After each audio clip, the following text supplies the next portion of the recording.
ওলি শোন না, বলছি যে ফুল দিদুন রাঙামা ওরা কোথায়, একবার কি দেখ না। ও হ্যাঁ, তুই বের করে দেখছি। রাঙামা, এই তো চলো চলো চলো। বাবা কি সুন্দর করে সব সাজিয়েছে, কেমন সেজেছে সব দেখো, খুব ভালো লাগছে সত্যি। আজকে সকালটা কি সুন্দর নিখিল।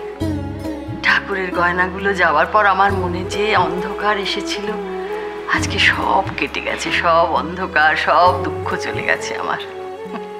অন্ধকারের উৎস হতে উৎসারিত আলো, সেই তো তোমার আলো। সকল দ্বন্দ্ব বিরোধ মাঝে জাগ্রত যে ভালো, সেই তো তোমার ভালো। মা, সব অন্ধকার রাত্রের শেষেই সুন্দর সকাল আসে। তোমরা দুজন যেভাবে ভেঙে পড়েছিলে না, সেটা আমাদের কারো একদম ভালো লাগছিল না। তুই বল নিখিল, বৌদিকে দেখে তো আমার ভয় লেগে গিয়েছিল, যেন বাঁচার ইচ্ছেই নেই, আর নিজেকে বড় অপরাধী মনে হচ্ছিল। কটা দিন আমি বৌদিকে একটু ভালো করে দেখতে পারলাম না। হ্যাঁ, আর ইন্দু আমার উপর ভরসা করে বৌদিকে রেখে গিয়েছিল। সবকিছু তো মিটে গেছে ফুল দিদুন, আর এইসব ভেবে একদম মন খারাপ করবে না। হ্যাঁ, একদম মন খারাপ না মা, মনে থাকে যেন। চলো বৃষ্টি। এই চোরটাকে প্রণাম। এই ঠিক আছে বাবা, ঠিক আছে ঠিক আছে।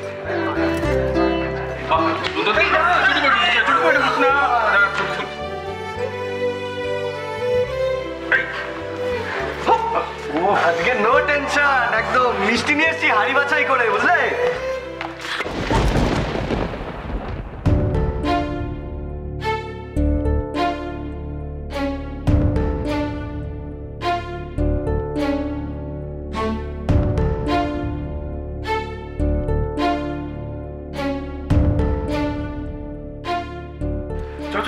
মিষ্টিগুলো রাখবি? হ্যাঁ হ্যাঁ, চলো চলো। না না কর্তামশাই, হ্যাঁ ওখানে না আজকে ঠাকুরকে আগে নিবেদন করে তারপরে তো মিষ্টি খাওয়া। হ্যাঁ ও হ্যাঁ হ্যাঁ। মা, তোমার কর্তামশাই অলরেডি দোকানে বসেই বেশ কিছু মিষ্টি সাটিয়ে দিয়েছে। আচ্ছা দাদা ভাই, তুই বল আমি কি করব? ওখানে নানা রকম মিষ্টি, বুঝলি তো, চোখের সামনে রসমালাই, মালাই চমচম, রসগোল্লা, গোলাপ জামুন। আরে বাপ, কি পেটু করে তুই, তোর এটা স্পর্শ হয় না? হ্যাঁ না শ্রী, ওকে ওইভাবে বলিস না। এই বয়সে এত মিষ্টি সামনে দেখলে ও নিজেকে সামলাবে কি করে বল না, তাই তো? বাবা তুমি আমাকে সাবাসি দিলে না তো? ওই যে আমি তোমার সিক্রেটটা বললাম না, যে তুমি ওখানে 5-6টা গোলাপ জামুন গপ গপ করে সাটিয়ে দাও।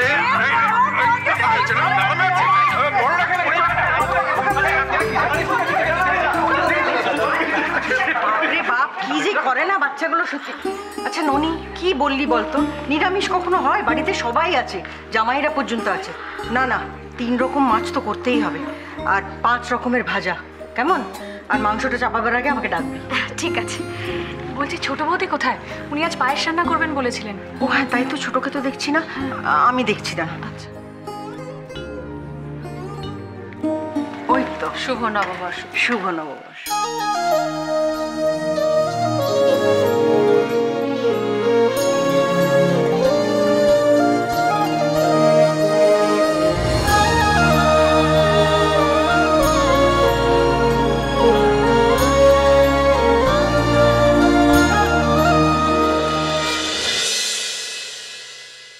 হ্যাঁ ঝিলমিল, কালকের ঘটনা মনে পুষে রেখেছিস নাকি?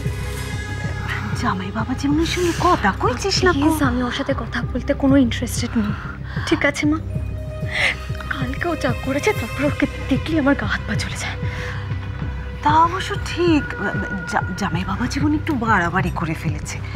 হাজার হোক বিয়ে করা বউ, তাকে সবার সামনে এরকম হেনস্থা করা কি ঠিক? ঠিক নয় তো মা, নিহাত আমার এই অবস্থা, তাই না হলে আমি বাচ্চাটা তো এখন চাইছিলামই না।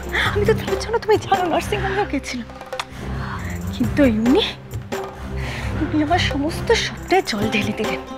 শুধু তাই নয়, সে সম্বন্ধ দেখা থেকে শুরু করে আজ অব্দি আমার সাথে যা যা খারাপ হয়েছে তার জন্য দায়ী ওই মহিলা আর ওনার আদরের বৌমা। দুজনেই হয়েছে আমার কাল। কি করবি বল মা, তবু তো ভালো ভাগ্যের ব্যাপারে বাড়িতে বিয়ে হয়ে বউ হয়ে তুই এসছিস, বল। এখন এখন ভালো করে সব গুছিয়ে গেছি নিতে পারলেই বলি। তার পারছি কোথায়? কালকে তো তুমি দেখলে। আরে কেউ কারো নিজের বউকে এভাবে বিট্রে করে?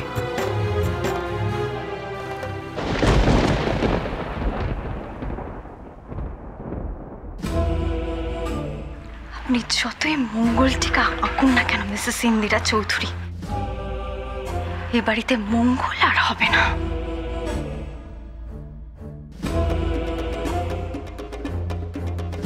তো আমি আর হতে দেব না।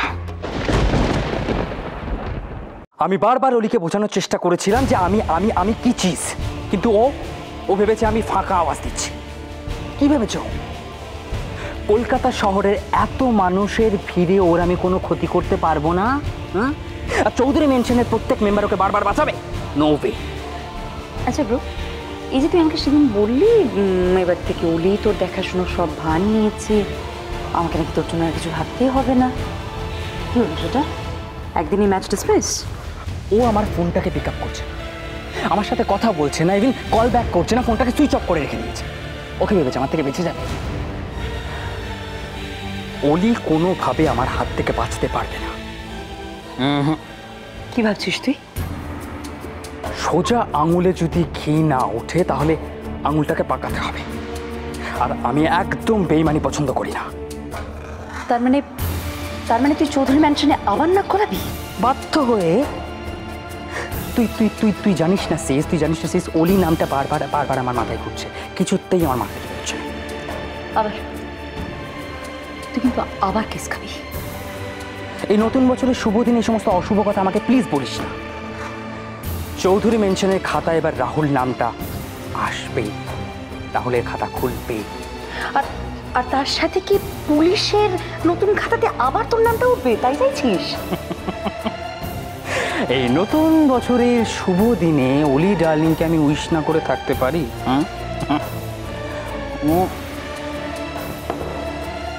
বছরের শুরুটাই যদি ঠিকঠাক না হয় তাহলে সারা বছরটা ভালো কাটবে কি করে?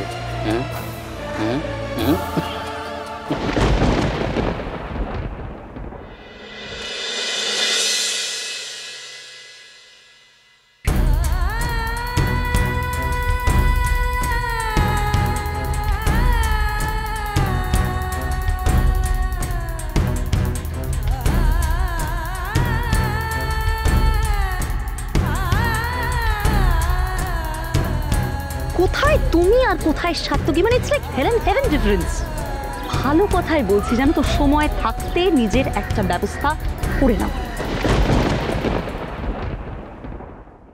না, আজকে তো অফিস বন্ধ আছে মিস্টার মিত্র। আপনি একটা কাজ করুন, আপনি ফাইলসগুলো নিয়ে পরের দিন নিয়ে চলে আসুন, আমি দেখে দেবো। কনক, আমার রুমালের ঘড়িটা একটু দাও না। হ্যাঁ হ্যাঁ, আমার ক্যাবিনে নিয়ে চলে আসুন একদম। হ্যাঁ কনক,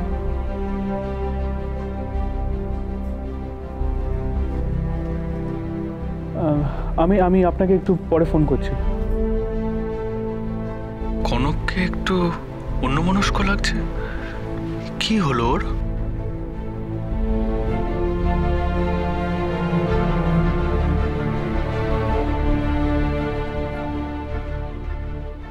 অব্র ঠিকই বলেছে, তিসার সাথে রিলেশনটাকে অকারণে টেনে নিয়ে গিয়ে কনককে দুঃখ দেওয়া ঠিক হচ্ছে না আমার। ওর ফ্রেন্ডশিপকে ইম্পর্টেন্স দিতে গিয়ে বারবার আমি ছোট মা কনককেই বা কেন কষ্ট দিচ্ছি? ছোট মা ঠিকই বলেছিল, কনকের থেকে বেশি ইম্পর্টেন্ট আমার লাইফে অন্য কেউ হতে পারে না।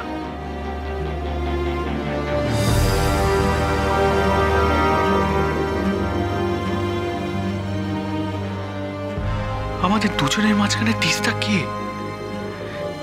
এইভাবে কনককে দূরে সরে যেতে দিতে পারি না আমি।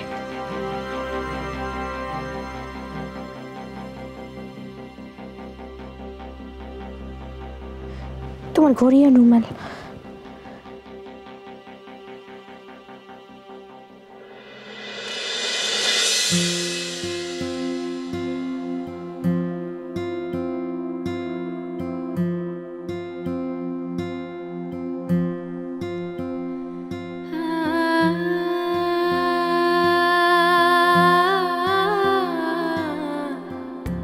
এদিকে দেখো, তাকাও।